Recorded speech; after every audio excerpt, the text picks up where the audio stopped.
আসসালামু আলাইকুম। আমার প্রিয় দেশ ও বিদেশে যে যেখানে আছেন আমার প্রিয় বন্ধুগণ, আশা করি ভালো আছেন। তো আজকে ভিডিওটা তৈরি করার উদ্দেশ্য, আমরা কিন্তু যারা শহরে বসবাস করি তারা কিন্তু এরকম দৃশ্য দেখার মতো সুযোগ হয় না। তো আমার অবশ্য বেশি হয় না। তো দেশে আসছিলাম বেড়ানোর জন্য। তো এই যে এখন বর্তমানে ধান তুলে কিন্তু এই যে পুরা এই যে দেখতে পাচ্ছেন, দেখতে পাচ্ছেন, এগুলো কিন্তু সম্পূর্ণ কিন্তু এখন বর্তমানে এই যে আলু আলু করা হয়েছে। আলুর পাশাপাশি কিন্তু সরিষাও রয়েছে। তো যাই হোক, এগুলো কিন্তু আমাদের গ্রামে যারা কৃষক সবসময় যারা গ্রামে থাকে আর কি, তারা কিন্তু এই কাজগুলো করে থাকে, কষ্ট করে পরিশ্রম করে। আমরা যারা শহরে বসবাস করি তাদের জন্য কিন্তু এই খাদ্যগুলো তৈরি করা হয়, গ্রামেও রাখা হয়। তবে আমরা যারা গ্রাম থেকে শহরে গিয়েছি, শহরে বসবাস করতেছি, তারা কিন্তু এই যে কৃষি কাজ যারা করে আর কি, তারা কিন্তু এটার মূল্যায়ন একটা বেশি দিতে পারি না বা বেশি বুঝি না। আমরা কিন্তু দোকানে গিয়ে কিন্তু বলি ভাই 1 কেজি আলু দেন বা 1 কেজি ওইটা ওইটা, যেটাই হোক না কেন আমরা কিন্তু যা সহজভাবে বলে ফেলি। তবে এই যে কৃষি কাজ যারা করে আর কি, তারা কিন্তু বুঝতে পারে যে এই কৃষি তৈরি করাটা যে কতটা কষ্ট। আমি দেশে আসছিলাম বেড়ানোর জন্য, বেড়াতে এসে আমি একটু ট্রাই করলাম, যেহেতু আমি গ্রামের ছেলে, শহরে বসবাস করি ঠিক আছে, কিন্তু আমি একজন গ্রামের ছেলে। এই গ্রামে এসে আমারও ইচ্ছা হলো যে আমি একটু চড়াতে বা একটু কাম কাজ করি।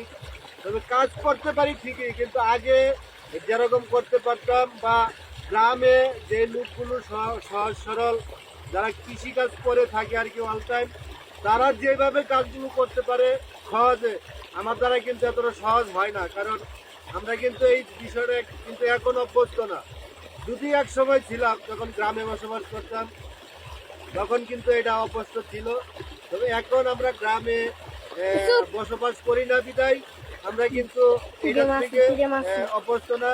আমরা কিন্তু এখন অলস, মানে অলস বলতে কোনটা, শহরে গিয়ে আমরা অলসতা করি না, আমরা কাজ করি। কিন্তু গ্রামের যে কৃষি কাজটা, এটা কিন্তু অন্যরকম একটা পরিশ্রম বা অন্যরকম একটা ফিল আসে কাজ করতে গেলে।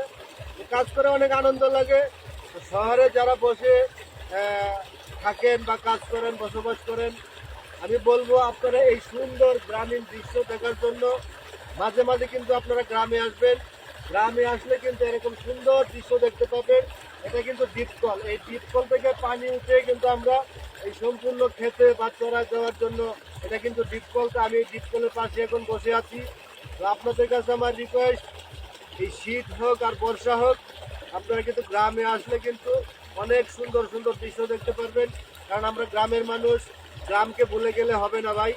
শহরে বসবাস করি পেটের তাগিতে, দেখা যায় কি যে জীবিকা নির্ভরের উপরে কিন্তু আমরা শহরে পড়ে থাকি, কিন্তু আমরা গ্রামকে কিন্তু ভুলে যেতে পারবো না। অবশ্যই গ্রামে আসতে হবে। গ্রামের ভালোবাসা অন্যরকম একটি ভালোবাসা। তো সবাই ভালো থাকবেন, সুস্থ থাকবেন। আমার এই ভিডিওটা বেশি বেশি শেয়ার করে দেবেন। আর গ্রামের ঐতিহ্য যে জিনিসগুলো আছে সবাই তুলে ধরার চেষ্টা করবেন। আল্লাহ হাফেজ।